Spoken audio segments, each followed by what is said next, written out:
Channel Shivam tutorial में आपका स्वागत है। दोस्तों आज आपको हम बताने जा रहे हैं कि जो अपग्रेडेशन का प्रोसेस है वो कैसे होता है। दोस्तों अगर आप हमारे चैनल पे नए हैं और अभी तक सब्सक्राइब नहीं किए हैं तो ज़रूर सब्सक्राइब करें ताकि आपको सही समय पे सबसे पहले वीडियो का नोटिफिकेशन मिलता रहे। दोस्तों आपको अभी चॉइस फिलिंग करना है और अभी चॉइस फिलिंग स्टार्ट हो चुका है। दोस्तों उसके बाद बहुत जल्द आप लोग का जो फर्स्ट राउंड का अलॉटमेंट रिजल्ट है वो जारी हो जाएगा और आपका एडमिशन का प्रोसेस है वो शुरू हो जाएगा। तो दोस्तों हम चाहते हैं कि आप अपना जो मेहनत है यानी कि मेहनत करके आप स्कोर किए हैं और जो आपका रैंक है उसका सही यूटिलाइज करें। और जब तक ये यूटिलाइज सही नहीं होगा तो आप फिर मतलब टेंशन में रहोगे। तो दोस्तों आपको आज हम वही सब बातें हैं जो अपग्रेडेशन से रिलेटेड वो सारी समझाने जा रहे हैं, तो आप वीडियो को देखते रहें। दोस्तों सबसे बड़ी बात होती है कि अपग्रेडेशन क्या होता है, अपग्रेडेशन का जो प्रोसेस है वो क्या होता है।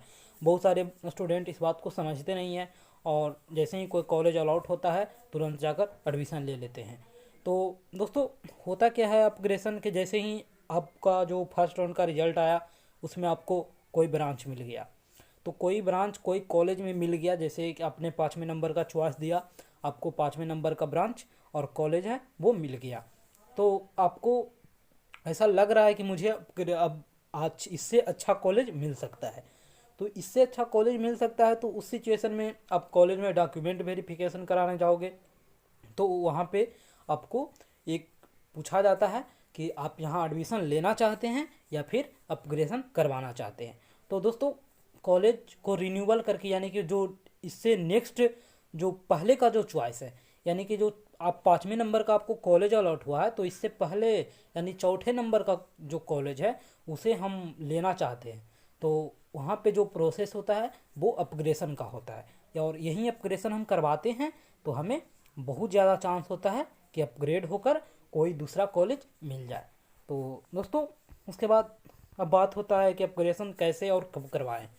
तो अपग्रेडेशन आपको जब डॉक्यूमेंट वेरिफिकेशन होता है, तो जब डॉक्यूमेंट वेरीफाइड होने के बाद जब फाइनल आपको एडमिशन लेटर मिलने वाला होता है वहाँ पे इस बात को पूछा जाता है कि क्या आपकी बिलिंग्स क्या है। तो दोस्तों वहाँ पे आपकी बिलिंग्स पूछी जाएगी तो आपको बताना है, अगर आप अपग्रेडेशन करवाना चाहते हैं तो आपको अपना बिलिंग्स यस बताना है कि मेरी बिलिंग्स यस है, हम अपग्रेडेशन करवाना चाहते हैं। और अगर आप एडमिशन लेना चाहते हैं, जैसे आपको जिस रैंक के अनुसार आपको अच्छा कॉलेज मिल गया, आपको लग रहा है कि मैं यहाँ अच्छे से रहकर पढ़ाई कर सकता हूँ आपको, तो वहाँ पे आप कंफर्म एडमिशन ले लें, वहाँ पे आपको बिलिंग्स नो देना है।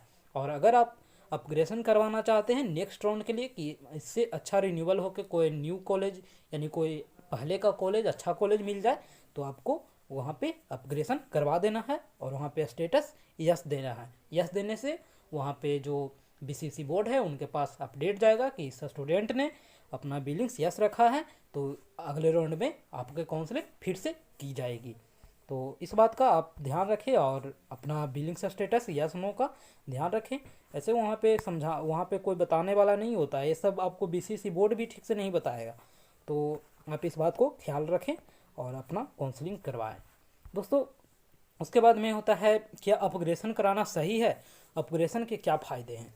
तो यस अपग्रेडेशन करवाना बहुत सही होता है। जैसे ही आपको अगर अच्छा कॉलेज नहीं मिलता यानी पसंद का कॉलेज नहीं मिलता है, आप चाह रहे हो कि मुझे तीसरे नंबर का चॉइस का कॉलेज मिल जाए लेकिन आपको चौथे मिल जाता है, तो आप एक कोशिश तो कम से कम कर सकते हो कि मुझे तीसरे नंबर का कॉलेज मिले, तो आप अपग्रेडेशन करवा सकते हैं। दोस्तों अब उसी को हम समझते हैं यहाँ पे, जैसे हमने अपना जो अलॉटमेंट का रिजल्ट देखा उसमें मुझे मिल गया, मान लीजिए कि हमें जीसी गया मिल गया जो 8वें नंबर का चॉइस है और हम चाहते हैं कि हमें बीसी बख्तियारपुर में कंप्यूटर साइंस इंजीनियरिंग मिल जाए, तो हम एक ट्राई लेना चाहते हैं। और अगर हम खुश हैं, अगर जीसी गया से हम खुश हैं तो यहाँ एडमिशन कंफर्म ले सकते हैं, और अगर नहीं खुश हैं तो हम चाहते हैं कि अपग्रेडेशन करवाएं तो आप यहाँ पे अपग्रेडेशन का स्टेटस दे सकते हैं। और अगर अगर कोई स्टूडेंट बीसी बख्तियारपुर से एडमिशन नहीं लेता है सीएसई ब्रांच में, अगर वहाँ सीट खाली हो जाते हैं फर्स्ट राउंड में, तो आपको सेकंड राउंड का जो अलॉटमेंट होगा उसमें आपको बीसी बख्तियारपुर मिल जाएगा। तो इस बात का ख्याल रखें, आपकी अगर इच्छा हो तो आप अपग्रेडेशन करवा सकते हैं। दोस्तों उसके बाद में अपग्रेडेशन का नुकसान है, तो अपग्रेशन का नुकसान कुछ नहीं होता है, बस आपको थोड़ी टाइम लगेंगे, यानी कि आना जाना पड़ सकता है 2-3 बार कॉलेज। जो कॉलेज मान लीजिए फर्स्ट राउंड में अलॉट हुआ, वहाँ डॉक्यूमेंट वेरिफिकेशन के लिए जाना होगा। उसके बाद अगर नेक्स्ट राउंड में कोई कॉलेज अलॉट होता है तो वहाँ भी आपको जाना होगा। तो आने जाने का खर्च थोड़ा बढ़ता है और थोड़ी परेशानी भी बढ़ती है। तो आपकी अगर इच्छा हो तो आप अपग्रेशन ले सकते हैं, यही इसके नुकसान हैं। और ऐसे आपके कॉलेज मिलने में कोई नुकसान नहीं है। दोस्तों उसके बाद में एक और सवाल उठता है कि आप ग्रेजुएशन के बाद ऐसा भी होता है कि कोई कॉलेज ही ना मिले। तो नहीं, आप ग्रेजुएशन के बाद ऐसा नहीं होता है। दोस्तों जैसे ही आपको मान लीजिए आप छठे नंबर का आपका चॉइस था और वो फर्स्ट राउंड में मिला है, तो अब अगर आप अपग्रेशन करवाते हैं तो इससे ऊपर का जो चॉइस होगा, यानी पहले से 5वें नंबर का, वही सब मिल सकता है। और अगर अपग्रेड नहीं होता है तो फिर से नेक्स्ट राउंड में वही छठे नंबर का कॉलेज आपको मिल जाएगा। तो इसमें ऐसा नहीं होगा कि आपको कॉलेज ही ना मिले, आपकी सीट पूरी तरह से सुरक्षित रहेगी जो फर्स्ट राउंड में मिला है। आप ट्राई करें कि आपको अपग्रेड हो जाए, अगर नहीं होता है तो पुनः आपको वही कॉलेज मिल जाएगा जो फर्स्ट राउंड में मिला था। तो इस बात को आप समझ चुके होंगे। दोस्तों उसके बाद में एक और सवाल उठता है, सर फर्स्ट राउंड में जो कॉलेज मिलता है वो पसंद नहीं है और अपग्रेशन देना है, तो क्या कॉलेज जाना पड़ेगा? बहुत सारे स्टूडेंट सोचते हैं कि हमको एडमिशन ही नहीं लेना है फर्स्ट राउंड में, जो कॉलेज मिला है वहाँ, तो हम अपग्रेशन देना चाहते हैं, तो कॉलेज हम क्यों जाए?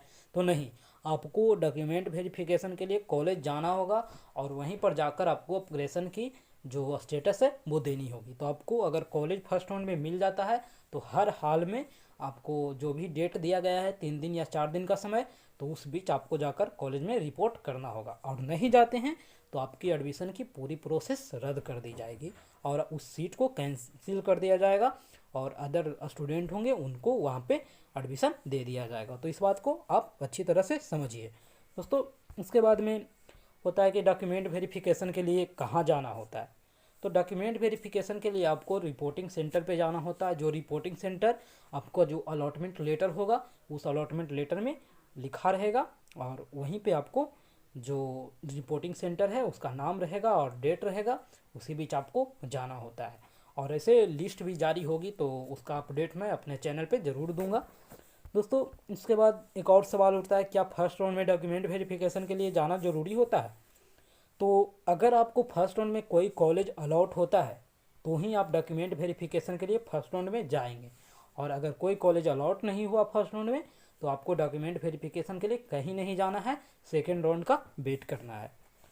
उसके बाद एक और सवाल उठता है कि कंफर्म एडमिशन लेने के बाद भी कॉलेज जाना होता है क्या? तो नहीं, अगर आप फर्स्ट राउंड में आपको कोई कॉलेज अच्छा अलॉट होता है, आपको वो पसंद है और वो आप चाहते हैं कि हम यहाँ एडमिशन ले लें, तो आप आराम से एडमिशन ले लीजिए और नेक्स्ट का जो राउंड है वहाँ पे आपको नहीं जाना होगा। अब जब कॉलेज ओपन हो जाएगा, आपका क्लास शुरू हो जाएगा, तब आपको कॉलेज जाना है दोबारा से, यानी सेकेंड राउंड और थर्ड राउंड का रिजल्ट जारी हुआ उससे आपको कोई मतलब नहीं है, कन्फर्म एडमिशन लेने के बाद। नहीं तो आप कन्फर्म एडमिशन लेने के बाद आप ना अपग्रेशन करवा सकते हैं, ना ही सेकेंड और थर्ड काउंसलिंग में बेस्ट पार्टिसिपेट कर सकते हैं। तो कन्फर्म एडमिशन होने के बाद आप निश्चिंत रहें। दोस्तों उसके बाद एक और सवाल उठता है कि डॉक्यूमेंट वेरिफिकेशन होने में कितना दिन लगता है। बहुत सारे स्टूडेंट कंफ्यूज रहते हैं कितना दिन लग जाएगा, तो क्या होता है? तो नहीं, आपको डॉक्यूमेंट वेरिफिकेशन होने में बस जिस दिन आप जाओगे, अगर सवेरे जाते हो तो शाम तक आपका डॉक्यूमेंट वेरिफिकेशन एडमिशन होकर फाइनल हो जाएगा और आप अपने घर चले आओगे। दोस्तों उसके बाद एक और सवाल उठता है कि डॉक्यूमेंट वेरिफिकेशन होने के बाद डॉक्यूमेंट्स का क्या होता है। तो डॉक्यूमेंट्स वेरिफिकेशन होने के बाद डॉक्यूमेंट्स का आपको बता दें कि अगर आप एडमिशन लेना चाहते हैं तो डॉक्यूमेंट्स आपके कॉलेज में थोड़ी देर के लिए जमा हो जाएंगे और जब एडमिशन फाइनल हो जाएगा तो आपको डॉक्यूमेंट्स मिल जाएगा। या कुछ कॉलेज में डॉक्यूमेंट्स को रख लेते हैं और वो जब आप क्लास करने जाओगे तो आपको डॉक्यूमेंट्स को रिटर्न कर दिया जाएगा। और दोस्तों इन केस ऑफ अगर आप अपग्रेशन करवाते हैं तो आपको डॉक्यूमेंट्स वेरिफिकेशन कर आपको एक स्लिप दिया जाएगा और आपको डॉक्यूमेंट्स रिटर्न कर दिया जाएगा। और जब नेक्स्ट राउंड में कोई कॉलेज मिलेगा तो आपको जो वेरिफिकेशन का स्लिप है वो लेकर जाना होगा। दोस्तों तो इस बात को आप अच्छी तरह से समझ रहे हैं। दोस्तों उसके बाद एक और कमेंट्स आया था, अपग्रेशन में डालने पर पुराना वाला सीट का क्या होता है अगर अपग्रेड नहीं हुआ तो। अगर अपग्रेशन डालते हैं फर्स्ट राउंड में कोई कॉलेज मिलता है मान लीजिए आपको फर्स्ट राउंड में मोतिहारी कॉलेज मिल गया और आप चाहते हैं कि अपग्रेडेशन करवा के हम LNJPIT छपरा ले लें, तो अगर छपरा सेकेंड राउंड में नहीं मिलता है, अगर यानी कि अपग्रेड आपका नहीं होता है, तो अपग्रेड नहीं होने के बाद जो पुराना वाला सीट है छपरा का वहीं फिर से सेकेंड राउंड में आपको मिल जाएगा और इस बार आपको जाकर एडमिशन लेना होगा, या फिर से चाहे तो आप दे सकते हैं अपग्रेडेशन, पर सेकेंड राउंड तक आप दें, और ज़्यादा देने से भी कोई फ़ायदा नहीं होता है। अगर सेकेंड तक अपग्रेडेशन नहीं हुआ तो फिर नहीं होने का चांस है, तो प्लीज़ आप एडमिशन ले लें। दोस्तों उसके बाद में एक और सवाल उठता है जो कमेंट किए हैं कि रिपोर्टिंग सेंटर कॉलेज में ही बनाया जाता है। तो हाँ, कॉलेज में ही रिपोर्टिंग सेंटर होता है। वो भी ऐसा नहीं है कि जिस कॉलेज का जहाँ लोकेशन है वहीं पर रिपोर्टिंग सेंटर होता है, ऐसा भी नहीं है। कुछ कॉलेज में 4 या 5 कॉलेज का रिपोर्टिंग सेंटर बन जाता है, तो वो एक लिस्ट जारी होगा BCC बोर्ड की तरफ से, वो मैं आपको अपडेट दूंगा, और ऐसे आपको अलॉटमेंट लेटर पे सारा डिटेल्स दिया रहेगा कहाँ आपको जाना है। दोस्तों तो अगर वीडियो पसंद आया हो तो लाइक करें, अपने दोस्तों में शेयर करें, और कोई भी जानकारी चाहिए तो हमें कमेंट करें, मैं आपको सही समय पे सबसे पहले रिप्लाई ज़रूर करूँगा। Thank you.